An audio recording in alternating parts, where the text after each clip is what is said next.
Det var godt, du kom, Helge. Jeg kan ikke få vores egen video til at fungere. Nej, der er nok. Skynd jer lige selv.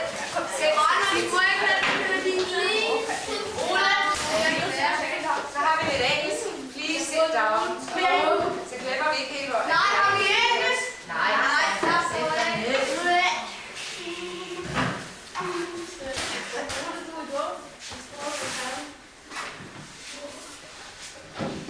Jeg har en aftale med Sisse, vi tager hende på. Hvis mor har fødselsdag, så var det nærliggende, at hun ville fejre lidt fødselsdag, når vi kører forbi alligevel. Benno skulle til tandretningstandlæge i Roskilde, og han skulle være hjemme 9:30, så vi blev enige om, hvis han synes, nej, 11, der er 10, ja, der er en forskel. Vi har fået fri, så må ikke vi er her alle sammen. Fordi hun skulle ud og gå med fader, som hun selv formulerede det. Altså det er den 1. maj i dag, det snakkede vi også om i går, Ole. Sisse,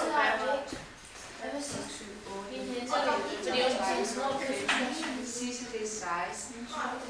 Uffe, det er 17. Vi det 18. Hvem er så nummer 19? Så vi er kun. Det var i gang med Jeg skal lige give en kollektiv skidevalg. Det bliver jeg nødt til, for jeg bliver altså drønirriteret. Nu skriver jeg noget andet, end det jeg vil snakke om. Jeg er drønirriteret, når jeg sådan bebrejdet bliver mødt herhen. Du sagde i går, at vi skulle have task med, Inga. Og der må jeg altså appellere til, at I lytter til, hvad jeg siger. Jeg kunne ikke drømme om at sige til jer, at I skulle have taske med, når jeg på forhånd ved, at I ikke skal sidde ned og lave dansk og engelsk og matematik, eller hvad det er, I skal lave i dag. Så kan det godt være, at en af jer lige kommer og siger til mig, mens en anden spørger mig om noget andet. Skal vi have taske med i morgen? Og jeg siger ja. I det jeg tænker på, at selvfølgelig skal de da have taske med. Du kan jo ikke køre med din madpakke i den ene hånd og din mælk i den anden hånd, vel? Og det, der irriterer mig allermest, det er, at jeg bruger et stykke tid på at lave en seddel. Kan vi så gå ind? Nej, hvad var det altså, du spurgte hende om?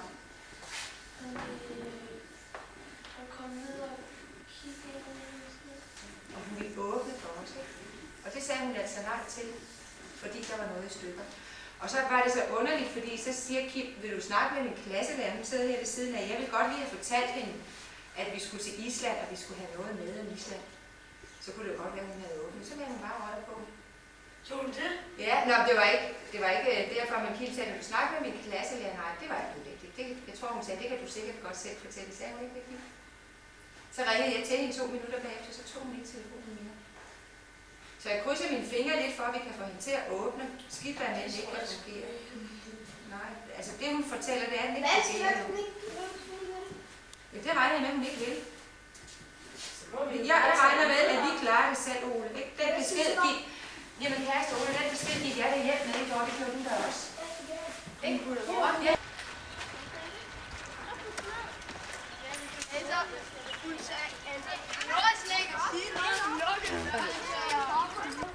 Happy birthday, dear Lone. Happy birthday to you.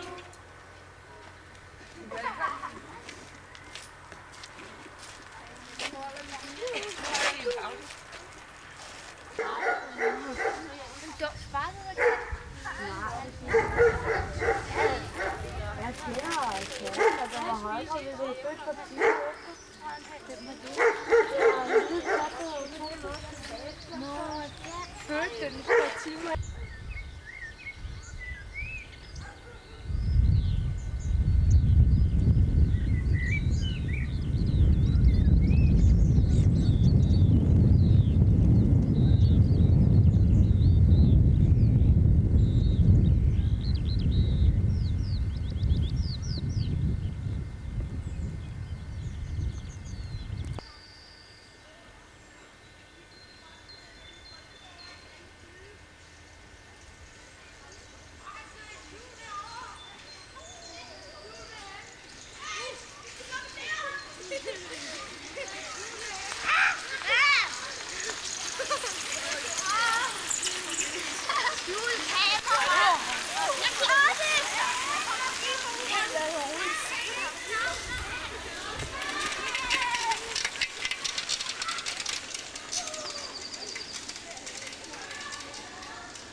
klokken er 9. Det vil sige, at vi har 2 timer. Det kan godt være, at vi synes, det er nej. Vi skal spise vores mad her. Og det kunne jeg forestille mig, at vi gjorde dernede i lokalet til sidst herude. Hvad siger du? Men programmet ser ud som følger. Vi skal have lavet nogle optagelser herude. Er der godt i billedet? Vent lidt, Sander. Ja. Men hvad har I? Har I nogle gode idéer til, hvad I skal lave? Vi bare gå rundt og kigge. Husk, at vi skal efterlade stedet nøjagtigt, som det er. Har I godt? Er der nogen, der har en plastikpose? Se, nu kommer det.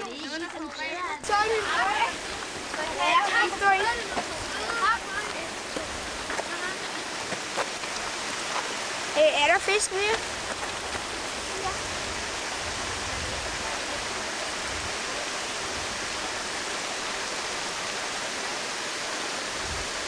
Reykjavik, den 24. april. Kære Inga Søberg, tak for brevet samt påskehilsenen og kort fra eleverne. Det glæder mig, at Iceland Air har givet rabat på flyprisen, som jeg ønskede, men det gik ikke uden vrøvl. Selvfølgelig er det i orden med en ekstra overnatning, men hvor eller hos hvem kan jeg ikke sige nu. Men det løser vi let. Videoen er VHS. Nu venter vi vognen, som vi ikke har set en smule fra. Kong Vinter hersker endnu og har sit snetæppe over hele landet. Igen tak for det venlige brev, og jeg håber, at jeres forventninger går i opfyldelse. Venlig hilsen, Bjørn Magnusson. Og det er altså arrangøren. Det fik vi i går, det her. Hvem var det? Ham, der står for selve stævnet deroppe. Der var en, der smed en sten i vand. Nå, på den måde. Carsten, ikke derude, vel? Jeg tror, du mener, hvem der har skrevet. Ja, det kan vi så spørge, om hun vil. Nu vil jeg prøve at gå hen en gang til. Prøv at skrive Marie fortæller spørgsmålstegn. Så skal vi bare ikke gå derind. Så skal man bare Så fortælle kan hun stå udenfor, ja. Hey Inga, jeg har den her. Inga, jeg har den her. Ja, Ole. Spørg om hun vil fortælle om tørre mølle. Ja. Spørg om hun vil vise os rundt. Ja. Ja. Og så kan vi spørge om hun vil vise os indenfor at tænde møllen. Ja. Det kan vi ikke. Det der med at vise os rundt. Nej, det Det er kan nok vi ikke. lidt Det dårligt, virker jo hvis ikke, hun den mølle. er 88 eller det der. Det tror jeg altså godt, hun kan. Jeg har fornemmelsen af, Det at kan hun hun er rigtig frisk. Hun er frisk. Jo, hun er. Ja, hun er. Hun hører bare ikke så godt. Hun er også med den der træ. Ja, det mener du, hun er? Det er hun. Ja. Det har hun gjort. Hun har ikke haft brækket benet. Godt. Marie fortæller på punkt 1. Spørgsmålstegn. Skriv lige det. Og hvad så? Jesper og Kim, I må også komme med jeres besøg. Men hvad så? I morgen. Det her vandfald. Han gør nogle gange. Tager armen oppe. Så når han går alt.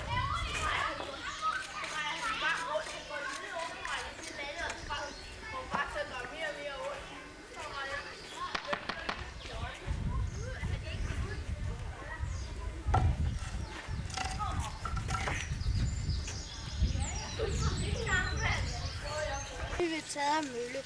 Det er en gammel vandmølle, der ligger 5 km fra vores skole. Ole. Vi ved ikke rigtigt, hvor gammel Tagermølle er, men man har fundet 2 bjælkestumper, hvor der stod 1837 og 1840. I gamle dage brugte man møllen til at male korn. Bønderne betalte 1 krone for at få malet 1 tønde korn. Derfor har det i mange år kostet 1 krone at komme ind og se et mølleligt arbejde.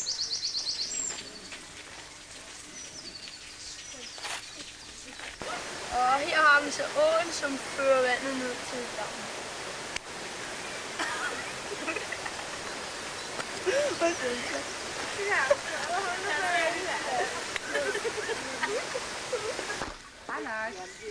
Anders. Du hellere gå ind på møllen. Meget gerne. Jeg har lige sendt 1 hjem. 1, 2, 3, 4, 5, 6, 7, 8, 9. Kan I kalde for drengene derhenne? Det er Karen og Ko. Ja. Og så kommer Kim og...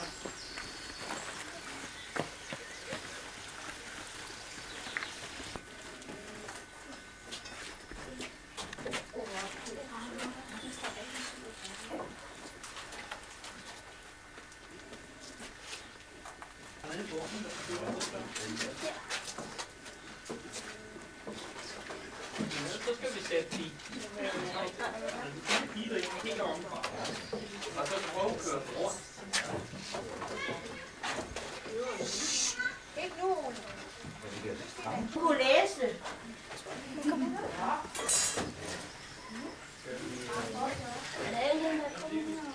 Hey Louise, jeg er træt. Så har de skrevet deres navne.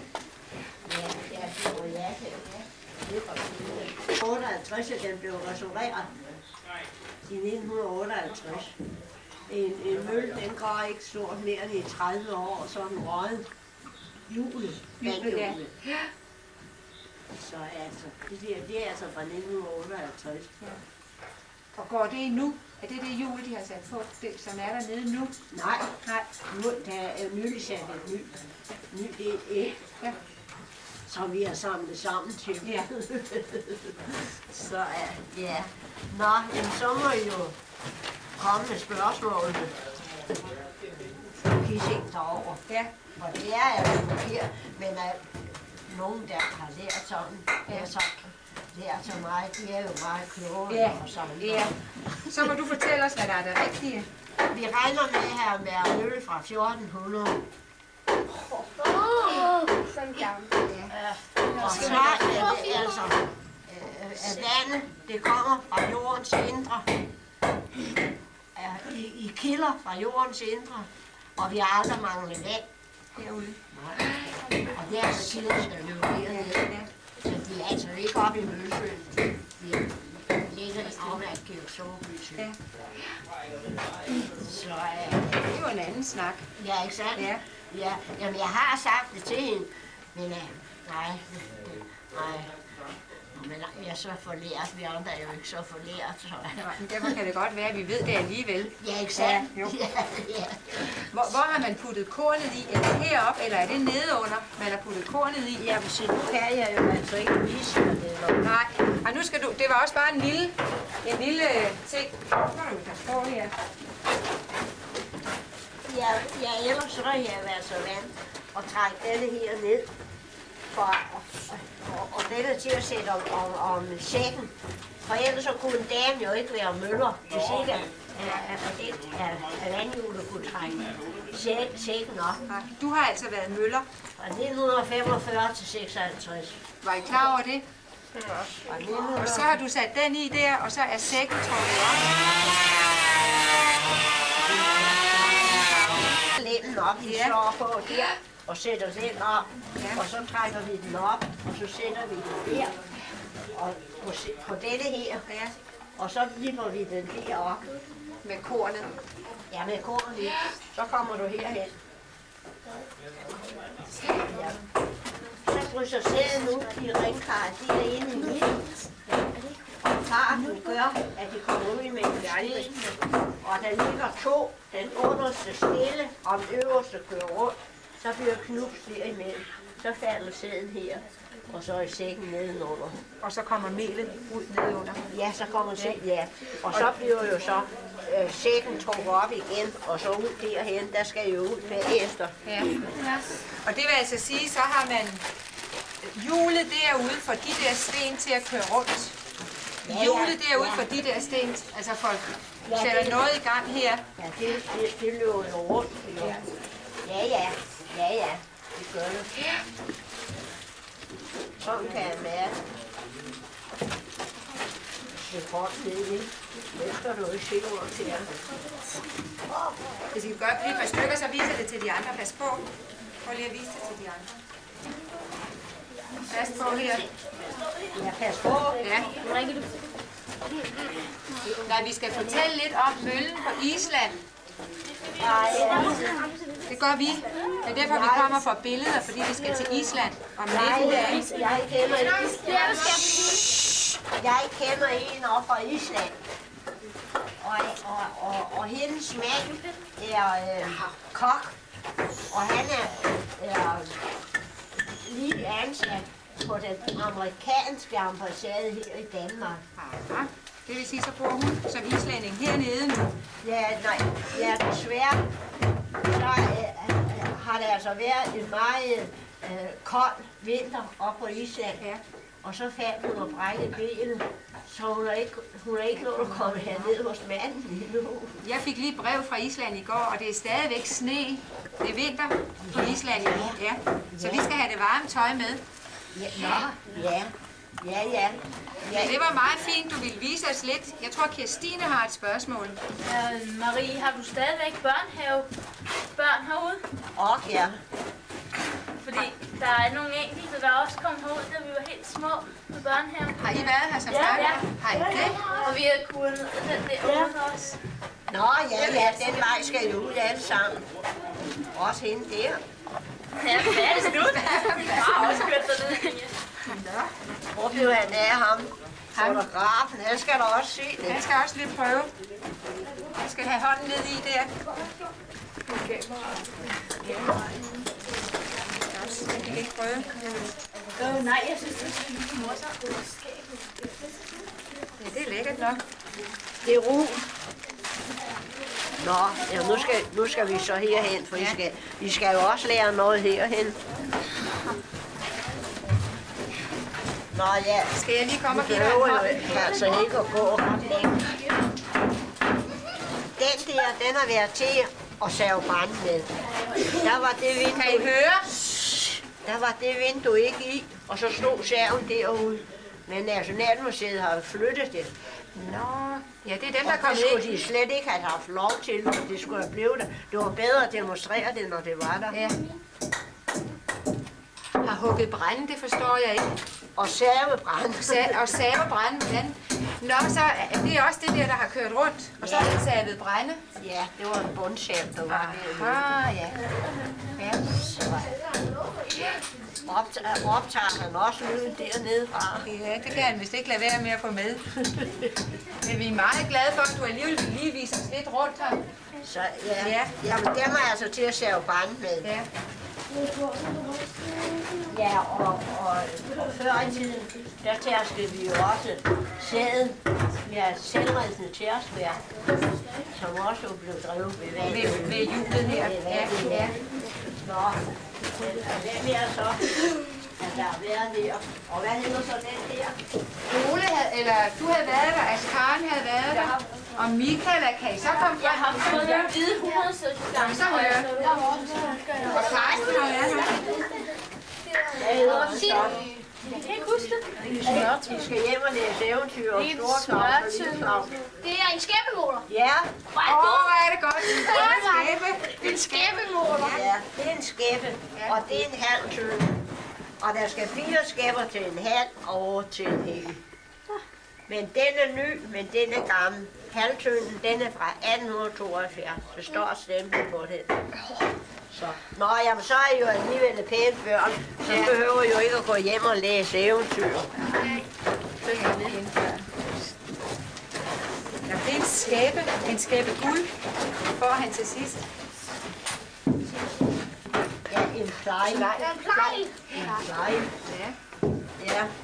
Men her er ikke højt nok til loftet. Du skal ind på lågen, hvis du skal til os med det. Så vi må vel hellere lade være. Ja. Vi skal svinge den op over hovedet.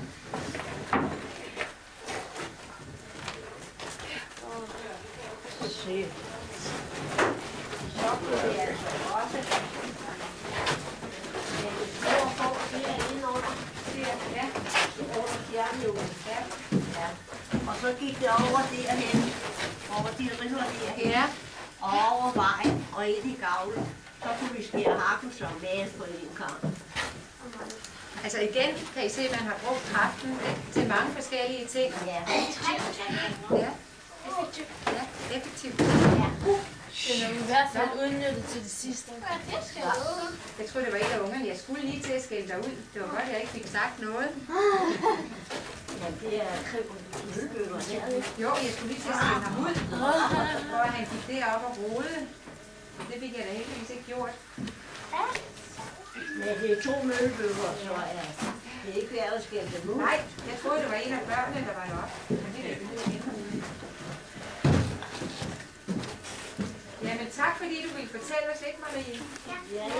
Hvordan ser vi kommer ud? Nå ja, det skal denne her vej ud.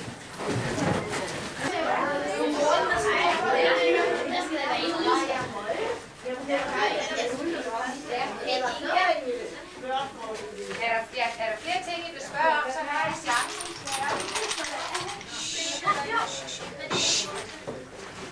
Det eneste, det er møllesten. Gamle. De går jo sådan sammen, som jeg forklarede jer før. Ja, det er forskellige. Det er rester fra møllesten. Vil det sige, Marie, den der ligger derhenne, den ser sådan ud? Er den rillet, den vi bare ikke kan se? Ser den sådan ud, den der ligger derovre? Ja. Og den der, den har de lavet inde i København. Ja. Men til den lille kværn, Ja. den er hugget ud nede i Tyskland, i bjergene. Og den der, den holder ikke ret meget, når den kommer ud i vejr og vind. Og vand. Så er den ikke så god? Nej. Nej, ikke som den derovre. Nej. Altså herinde er den jo god nok, men altså hvis det skal ligge op nede ved vejen, det har vi haft. Den forgår. De gamle holdt bedre. Ja. Det var lige, om du kan komme ned til igen, ikke? Der var nogen, der fik flere. Var der lige en enkelt, jeg synes, Iben, du vil også spørge mig.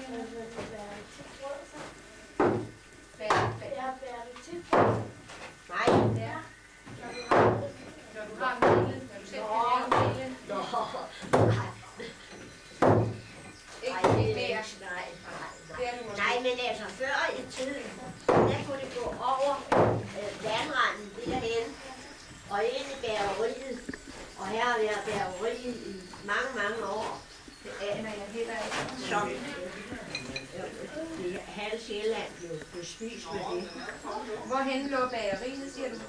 Hvorhen? Ja, nu har de jo fyldt så meget på, og det er jeg ellers ked af, for at jeg fjernerne har snakket så tit om, at de skulle have gravet ned, så de kunne se, hvor det har ligget. Ja. Men nu har de jo fyldt så meget, mange meter jord på, så Det er altså, det er jo rigtig mange år siden, det er ikke set det. Det er ikke din tid, der har været. Nej.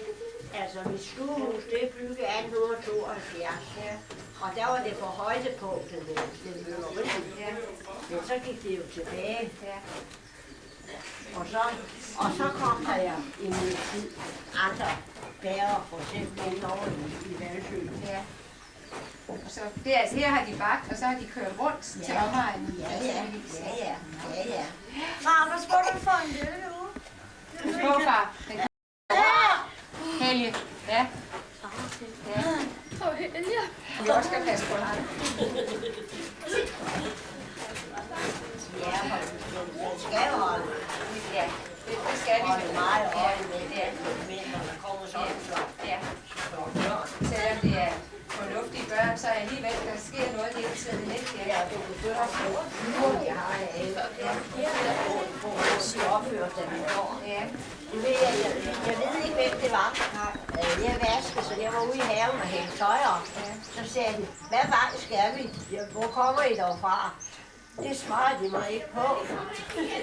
Jeg ved ikke, hvor. Men det er for De var ikke over fra jer. Ja, det tror jeg ikke. Sådan er de ikke, dem over fra os. De kommer nok lidt længere inden fra byen, når de er så. Jeg ved det ikke. Ja, det er jo altså på byen. Ja, du må nok hellere gå ned. Ja. Så skal jeg sætte dig i arbejde. Ja. Helge, går du ikke ned og tager en grøn?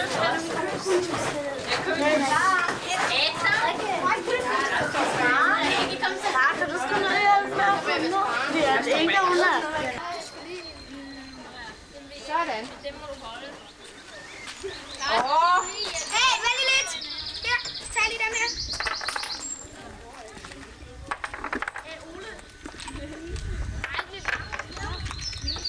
Nej, vi spiser den ikke. Hun er til køb til nogen. Ole, han er bare sådan en.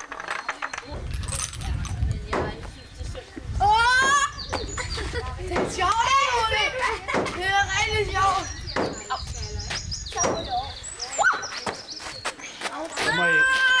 Så skal I flytte jer væk, så vi kan se jer alle sammen. Det er rigtig meget. Hey, Ole. Den får ikke helt fat.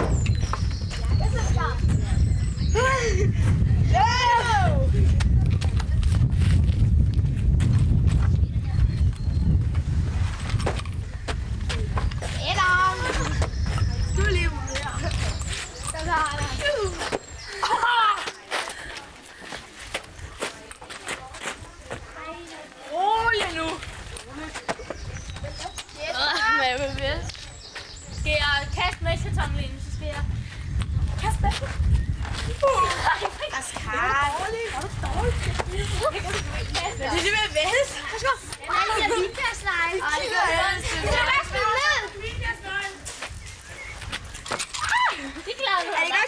I må kun tage de tomme. I må kun tage de tomme. Vi skal nok lige vælge. Nej, det må vi ikke. Jo, vi må ikke tage dem, der er nogen i. Vi må ikke tage dem. Nej, Vi må ikke tage nogen. Vi må det er ikke ikke tage særlig langt, når man først er på scenen.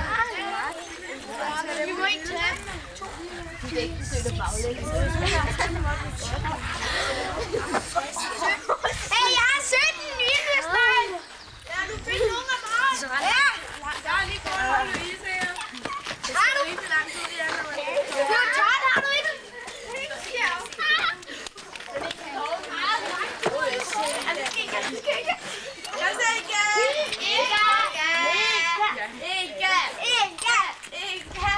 Marie har lige fortalt, at hun er 87. Hun siger, at når jeg bliver 87, så vil jeg heller ikke gøre det her mere. Og jeg er kun 43, Marie. Så nu. Tak for turen. Tak for turen. Tak for turen. Tak for Vi skal have et sluttidspunkt. Vi skal lige sige tak til Marie også. Hvad? Ja, så er det 10 minutter. Ikke?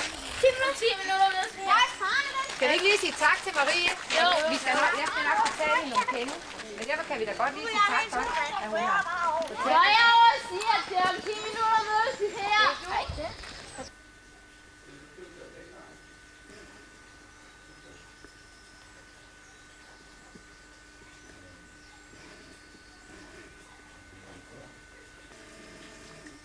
Det blev en dejlig dag. Vi har jo ikke så langt. Nu leger vi lige et kvarter, så cykler vi hjem igen. Så har det været en rigtig dejlig dag. Nå, ja. Forstod jeg det? Ja, han har forstået, at han er lidt tungnem. Ej, han skal bare lige godt så tage. Han har forstået det, ikke også? Jo. Du skal herhjem og høre noget. Jeg havde besøg af nogen fra Holland for 2-3 uger siden. Og der var noget, de ville fortælle mig. Men Marie kunne ikke på det i sit hoved, så det blev ikke til noget. Så, når de drikker kaffe over ved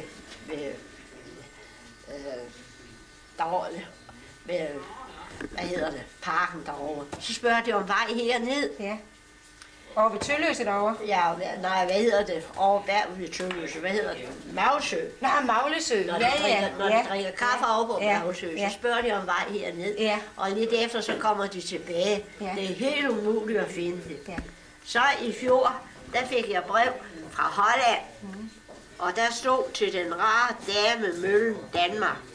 Det kunne nå mig. Det var flot. Ja. Ja. Nå, det kom på den måde. Ja. Ja. Og det kan da godt være, at der har været noget fra dem der. Ja, for de sendte mig et billede og alt muligt. Ja. Men det kunne jeg ikke forstå. Det var fint, synes jeg. Det kan jeg godt forstå, at de har sagt. Ja. Ja. Så men Nu skal jeg bære dig ned. nej. Nej, du kan nok selv, Marie. Men hvad er det, vi giver? 3 kroner for voksne og 1 krone for barn? Er det din pris? Ja. Så finder jeg lige ud af det.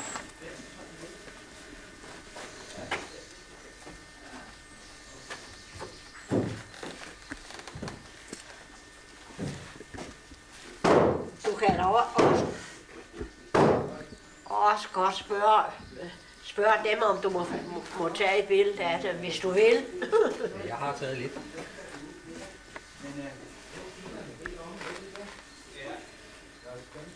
Ja, men der er sådan lidt mere, du ikke har lært. Ja, jeg vil gerne lære. Det kan du tro. Sænkepladen. Ja. Kan jeg? Men den er Nej, lidt jeg har træt. sænket den. Ja, og elektricitetsholdene, de siger altså, det passer godt nok, at det er så højt op. Og svenskerne, de spiser jo maden, så må de jo højere Så op. må de op og finde noget andet. Ja. Så, ja.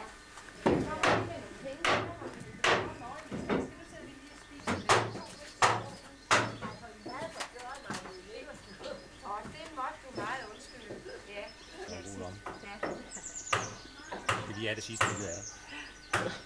Ja. Men tak for synet. Tak skal du have. Jeg kommer hen til dig. Ja, tak. Farvel.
Ole, jeg hører dig så meget, og du har klipvideoer et eller andet sted. Vi kører stille og roligt tilbage, og så kører vi ind til Sisses mor og far, og får lige et glas saftevand. Adam og Karsten! Det hele kommer på video, så I skal bare passe på her. Navnet bliver nævnt. Ole, din jakke. Så vi kører sammen. Vi kører derud. Så det regner du med, at det er ligesom, når du kommer til Canada. Ja, det regner jeg med, at mor vil sagde hun. Skal vi ikke stole på hende? Men jeg tror med vinpersonale om en rygsæk. Hvor er? Der må godt kunne gå. Det er de samme rækkefølge. Det er de samme rækkefølge. Det er de samme rækkefølge. Det er bag Anders. Det er jo ikke. Jeg kommer afsted. I bag. I bag. De samme rækkefølge. Jeg kører på den ene. I skørt papir også. Den samme rækkefølge. Okay. Rik. Samme rækkefølge. Vi venter lidt på jer. Så er jeg gavle. Bag os. Hvor kommer du? Kommer du? Anders her. Anders her. Ikke så meget.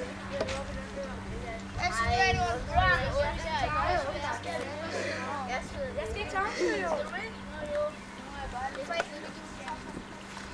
Åh, det svær, Anders. Nå, pas du. Ja, jeg har også med op i bankerne. Hey, kan I ikke sende nogle glas ind ud? Ole, kan du ikke lige slappe lidt af? Jeg kan lige selv hente de glas, hvis du skal bruge dem, Ole. Jo, det er sådan, at vi bliver tørt. Mads Karen, Det er sådan, at vi bliver tørt. Ja, det kan godt være, for der er sket en forandring her siden sidste lørdag.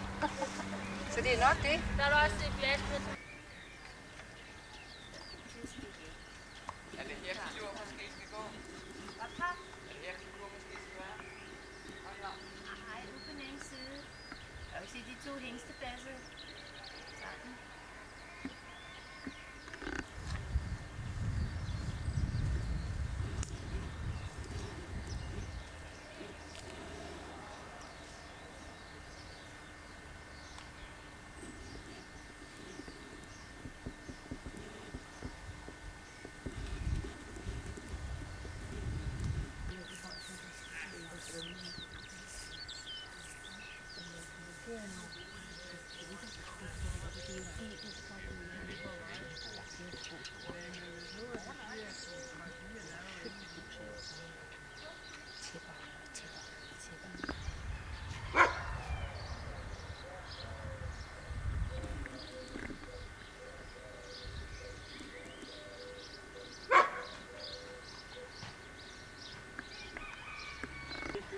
Ja, det var dem med Rasmus deroppe fra Dorte og Hans. Da han blev rejst, da han var 10 måneder, så det.